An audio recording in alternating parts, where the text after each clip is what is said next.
Hello everyone and welcome back. Another week, another Dev Diary with me, Mavernell. Today we're discussing Dev Diary 62, Government Civics and Hive Minds, and oh my goodness. This this one's got me going. I am friggin' excited to share this with you. If you haven't already read it, oh my gosh. Let's just run through it real quick. This is fantastic. All right. Blah blah. Hello and welcome, everybody. Blah blah. We have the government rework. Now, last week I said I didn't know what they might do with the government rework. Well, and that the governments were all right. They decided the governments weren't all right, and so they killed them all. And instead, we have a new system here. You have your ethics that you pick still, and that limits the authority you can pick. And so you have five authorities, one of which is Hive Mind, which is going to get discussed below. It's that center button there. We'll talk about that a bit later because that's also talked about here. But the other four are democratic. A ruler is democratically elected every 10 years. All right. Oligarchic, they're elected every 40 to 50 years. Dictatorial, rulers are elected but rule for life. And imperial, rulers rule for life and are succeeded by appointed heirs on death. And a side note, in all systems that involve elections, leaders will be elected from the different factions in your country, and electing a ruler of a particular faction will significantly strengthen the political clout of that faction and the attraction of their related ethics. So be careful about letting a xenophile take charge of your supremacist empire. Indeed. Yeah, so far, so good.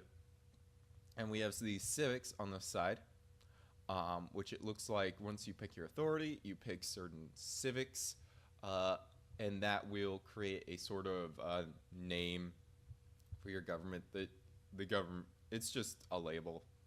It doesn't affect gameplay from what they say. Ugh. It looks like you're only going to be able to pick 2 civics, which is unfortunate, but it makes sense. I mean, they got to limit it somehow.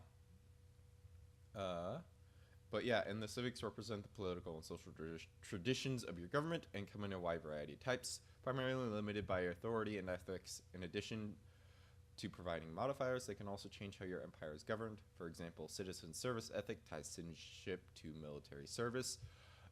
Starship troopers, anyone? So that only species with full military service are afforded the right to vote and become leaders. On empire creation, you can choose 2 civics, with a third able to be unlocked later through research. Oh, nice. So you'll be able to get three civics. Okay, I missed that part on my first read through. That is pretty neat. With a few exceptions, more on that below. Civics and authorities are not necessarily permanent. Where previously you change your government type for 250 influence, you now have the option to effectively rebuild your government at the same cost. By using the Reform Government button in the government screen, you can add and remove civics and change authority from among the picks available to your ethics. As your ethics and authority change, you may end up with civics that are no longer valid for your country. For example, a beacon of liberty that has lost its egalitarian ethics. When this happens, the civics in question will remain, but will become inactive and stop providing you with any sort of bonus, effectively a wasted civic slot until you reform your government and replace it.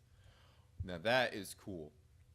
So your civics will respond to your ethics, throughout the game as, you drift around. That's freaking excellent. I am excited for this. A government name is generated from the authority, civics, and ethics you pick, blah, blah. Purely to roughly summarize the government you built as well as provide flavor, and has no actual impact on gameplay. Yep. All right. So that's all free. Just throwing it out there. That's free.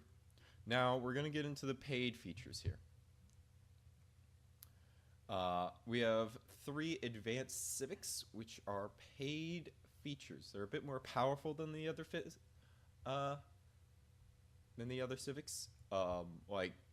They even admit this. Like, these things are powerful.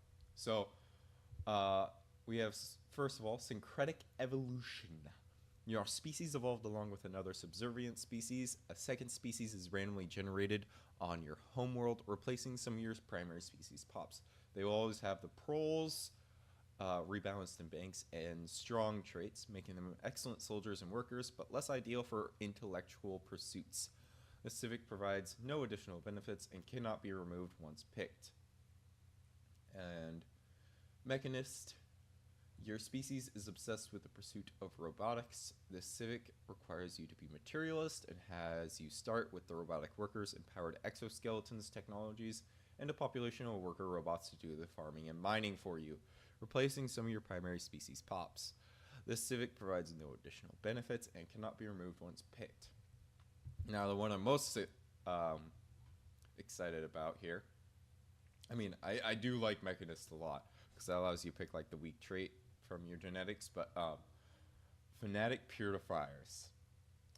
Your empire will not tolerate the existence of any other sentient life. This Civic requires you to be a fanatic xenophobe / militarist and gives you very large boosts to the effectiveness of your military and gives you unity from purging xenopops, but disables all diplomacy with other species and forces all xenopops in your empire to be purged, though you get to choose the method of extermination. All other regular empires will have a massive relations malice with you, the one and only exception being fanatic purifiers from the same species.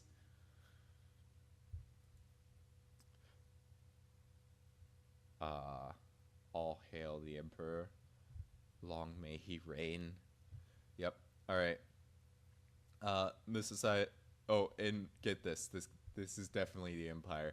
This society appears hell-bent on scouring the galaxy of all other sentient life. Come what may, they will suffer no Xenos to live.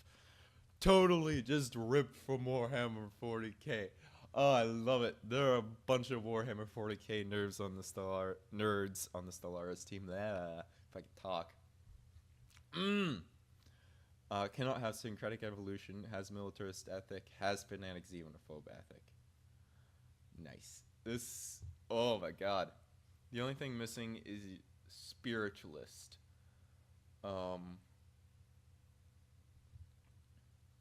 So you can't be spiritualist along with it, which kind of sucks. And if you move away from those, you no longer have access to it. So that kind of sucks. So you won't be able to create the Imperium of Man exactly. It'd be great if you could just like select like xenophobe, militarist, and spiritualist. But you know, it is what it is. Though I suppose technically the Emperor of Mankind did not like spiritualism, so we'll see. Well, I'm gonna think on this because I'm thinking about running like a Warhammer 40k like thing, like roleplay that a little bit. I don't know. We'll see. Now this one I am also very excited about. This is freaking cool. I'm gonna be able to play a Klaken. Yeah, or the Klaken, Zerg, you know, what have you. All the same sort of idea. The buggers from Ender's Game, you know, just being able to play a hive mind. All right. Sorry, I'm going off on a tangent. Let me talk about what it actually is. In addition to the advanced civics, those with the Utopia expansion also get access to a unique authority with a highly unique playstyle, the hive mind. Hive minds are species where the individuals are all part of the same vast psionically linked consciousness.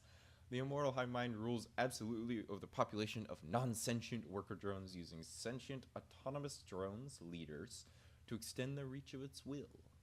Picking the hive mind authority requires the hive mind ethic, and each can only be picked together with the other. With only one vast and linked consciousness, the guiding values of a hive mind is whatever the hive mind player wants it to be. They have their own set of civics that can only be used by hive minds and cannot use any non-hive mind civics. So you see they picked hive-minded, disables the tutorial, good to know.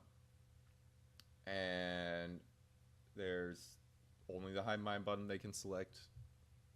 So hive-minded costs 3, 10 out of 10. I like that. All right. And autonomous drone, autonomous drone, autonomous drone. They're all named autonomous drone. That's fantastic.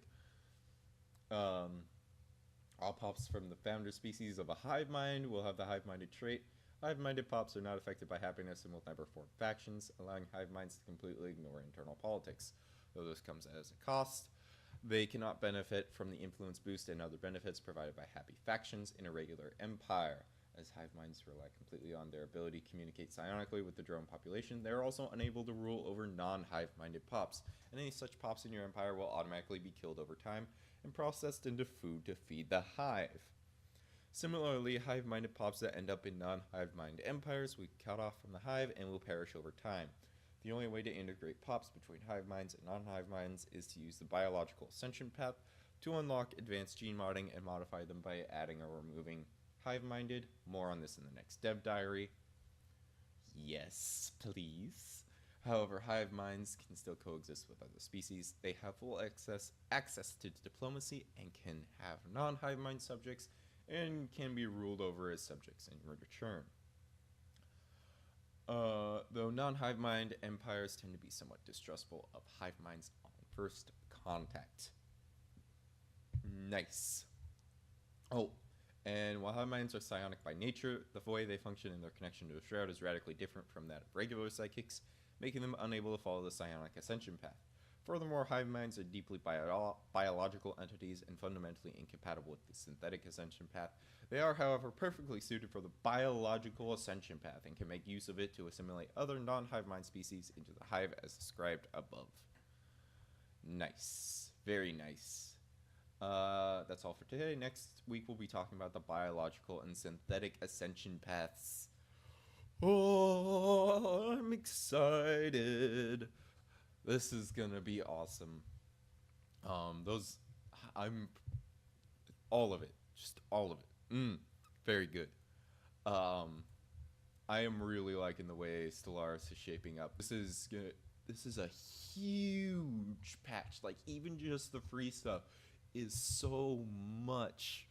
Like, the stuff for people who just have the base game. Like, but Utopia, oh my god. Like, I don't know how much Utopia is going to be priced at, but if it's priced at like $15 or $20, the bang for your buck is real. Like, this is a full expansion worth of content. Already. Like, this is not a DLC. This is like a full expansion. Like, I know that we don't have expansions anymore, really, in the gaming world.